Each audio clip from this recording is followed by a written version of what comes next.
अपने घर को क्लीन और मेंटेन रखने की कोशिश हम सभी करते रहते हैं। कई बार तो हम इसलिए भी परेशान हो जाते हैं कि घर को हम साफ़ कैसे रखें। इतनी मेहनत करने के बाद भी घर साफ़ नहीं रहता है। तो चलिए आज हम करेंगे अपने घर को क्लीन एंड मेंटेन। तो हे एवरीवन, गुड मॉर्निंग। कैसे हैं आप? आई होप आप सब अच्छे होंगे, स्वस्थ होंगे, मस्त होंगे और मैं भी अच्छी हूँ। तो चलिए आज की वीडियो स्टार्ट करते हैं। तो यहाँ पे सुबह मॉर्निंग में 5 बजे मैं उठ चुकी हूँ इस कड़ाके की ठंड में, और उठना भी पड़ेगा क्योंकि बच्चों के स्कूल चल रहे हैं अभी मतलब ठंडियों की छुट्टियाँ नहीं पड़ी हैं बच्चों की, तो इसलिए सुबह जल्दी उठना पड़ता है। और बच्चों को मैंने स्कूल भेज दिया है, टिफ़िन भी दे दिया है और वो स्कूल जा चुके हैं। तो उसके बाद जो मेरा सीधा काम रहता है बेडरूम से स्टार्ट होता है। और मॉर्निंग की जो चाय थी वो मैंने पी चुकी है और फटाफट से अपने काम पे लग गई हूँ, क्योंकि अगर मैं थोड़ी देर रुक के काम करती ना आराम से तो लेट हो जाता है, क्योंकि सर्दियों का जो टाइम होता है वो बहुत कम होता है, इस वजह से टाइम ज़्यादा हो जा रहा था। तो आज मैंने सोचा फटाफट से अपने काम पे लग जाती हूँ और टाइम से अपने काम ख़त्म कर लूँगी। तो यहाँ पे सबसे पहले मैं अपने बेडरूम में हूँ और बेडरूम में अच्छे से बेड को बना लेंगे। और यहाँ पे मैंने अपने बेड में अच्छे से बेडशीट और ब्लैंकेट लगा दी है।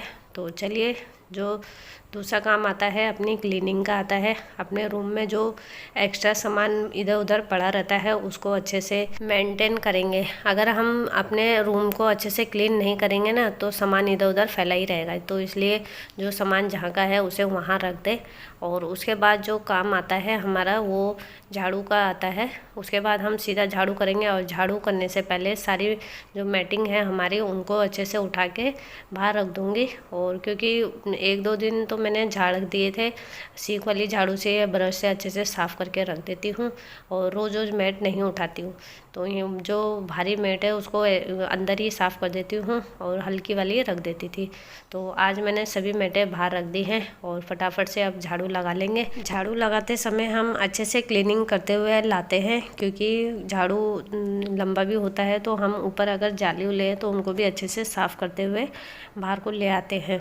और जो सामान हमारा फैला हुआ होता है, जो हमें लगता है कि इसको यहाँ नहीं रखना चाहिए, तो उसको भी अच्छे से क्लीन करते हुए लाते हैं और जो सामान जहाँ का होता है उसे वहाँ रख देते हैं। तो चलिए यहाँ पे झाड़ू अच्छे से लगा लूँगी मैं। वैसे तो सर्दियों के मौसम में उठने का मन नहीं करता है, पर अगर हम टाइम से नहीं उठेंगे तो सारे काम हमारे ऐसे ही पेंडिंग रह जाते हैं। तो इसलिए अपनी आदत हमें बनानी चाहिए टाइम से उठने की, ताकि हमारे जो भी काम है घर के सारे टाइम से निपट जाए। तो चलिए यहाँ पे मेरी झाड़ू कंप्लीट हो गई है और जो बाहर भी मुझे झाड़ू लगाना पड़ता है तो उसे भी अच्छे से झाड़ू वहाँ भी लगा के आ गई थी मैं। और सीधा आई हूँ बच्चों के रूम में और बाहर से कपड़े भी ले आई थी, क्योंकि सुबह ही कपड़े डाल देते। आजकल धूप थोड़ी तेज़ आ रही है, क्योंकि ठंड जितनी पड़ रही है ना उतनी तेज़ धूप भी आ रही है आजकल। तो यहाँ पे मैं बाहर जो कपड़े रखे थे उन्हें ले आई हूँ और अच्छे से उनको साथ ही साथ तह लगा के भी रख दूँगी। और अगर मैं उनको इधर रखूँगी तो वो बेड में पड़े रहेंगे या फिर कुर्सी में, तो इसलिए मैंने सोचा पहले इनको तह लगा के रख देती हूँ, उसके बाद और काम अपने करूँगी। तो चलिए यहाँ पे मैंने कपड़ों की सब तय लगा दी है, तह लगा के रख दी है और बच्चों के अलमारी में उनके कपड़े रख दिए हैं और अपने भी अलमारी में रख दिए हैं। तो यहाँ पे मैं आ गई हूँ। ये जो ग्लोसरी का सामान लेकर आए थे तो वो ऐसे ही रखा हुआ था, तो मैंने सोचा इनको अच्छे से बेड में मेंटेन करके रख देती हूँ। तो यहाँ पे मैं जो ये हमारा बेड है जिसमें हम सोते हैं वो बेड अंदर से खाली था, तो मैंने सोचा सब मैंने इसी में ही ऑर्गेनाइज़ करके रखती हूँ अपने वो सामानों को, जो ग्लोसरी का सामान होता है। किचन के जितने भी सामान होते हैं ज़्यादातर वैसे मैं इसी में ही रखती हूँ। तो यहाँ पे सामान को अच्छे से ऑर्गेनाइज़ करके रख दूँगी। और क्योंकि सामानों को फैला के रखो ना तो सामान मिलते नहीं है, तो जैसे ये साबुन के एक साथ रखे हुए हैं तो वो एकदम से हमें सामान मिल जाता है। तो चलिए सब सामान मैंने इसमें अच्छे से रख दिया है और जो भी सामान चाहिए होगा मैं यहीं से यूज़ कर लेती हूँ। तो सब सामान मैंने एडजस्ट कर दिया है बेड के अंदर। और बच्चों से भी ये सामान हमको छुपा के रखना पड़ता है, नहीं तो अगर बच्चों को पता चलेगा ना कि उसमें चिप्स या बिस्किट मम्मी लाई है तो बच्चे जब तक खाएंगे खा के छोड़ नहीं देते हैं ना, तब तक मतलब जब तक ख़त्म नहीं कर देते तब तक छोड़ते नहीं है। तो मैंने उनको बिना बताए उन्हें रख दिया है ताकि उन्हें पता न चले।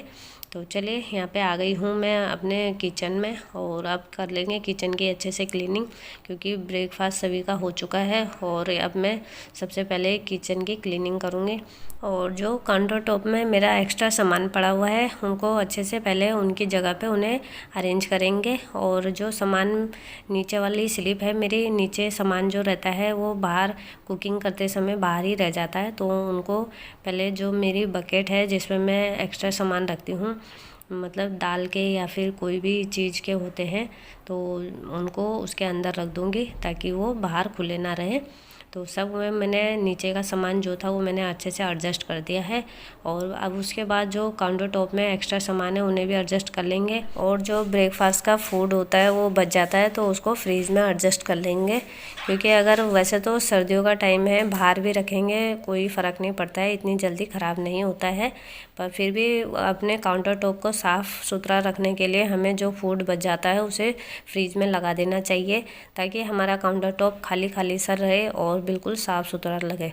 तो चलिए यहाँ पे मैंने जो काउंटर टॉप में मैंने रोटी बनाई थी तो उसका आटा लगा हुआ था काउंटर टॉप में, तो उसको मैंने अच्छे से साफ़ करके और जो गाय का बर्तन होता है उसमें रख दिया है, क्योंकि उसको हमें जो आटा हम रोटी बनाते समय जो आटा स्लिप में रह जाता है ना, उसको नीचे नहीं गिराना चाहिए, क्योंकि आटा नीचे गिरेगा तो उतने बार हमारे पैर उस आटे में लगते हैं। इसलिए आटे को नीचे ना गिराएं, चाहे आप सिंक के अंदर रख दें और पानी से वो बाहर हो जाता है। तो चलिए यहाँ पे मैंने किचन की अच्छे से क्लीनिंग कर ली है और गैस को भी अच्छे से क्लीन कर दिया है, क्योंकि गैस भी साफ़ सुथरा होना चाहिए, तभी हमें किचन में कुकिंग करने का मन करता है। तो चलिए यहाँ पे मेरी किचन की अच्छे से क्लीनिंग हो गई है। और जो रात के कंडी में बर्तन रह गए थे उनको स्टैंड में लगा दूँगी, क्योंकि इनमें जो ये बर्तन रखे हुए हैं इन्हीं के ऊपर मैं अगर बर्तन रखूँगी तो ये बर्तन भी गीले हो जाएंगे। तो मैं गीले बर्तन नहीं लगाती हूँ स्टैंड में, क्योंकि पानी निकलता रहता है, तो इसलिए मैं सूखे जब बर्तन सूख जाते हैं तो उन्हें स्टैंड में तब लगाती हूँ। तो चलिए यहाँ पे मैंने स्टैंड में बर्तन लगा दिए हैं और अब बर्तन धोने की बारी आती है, तो फटाफट से बर्तनों को धो लेंगे।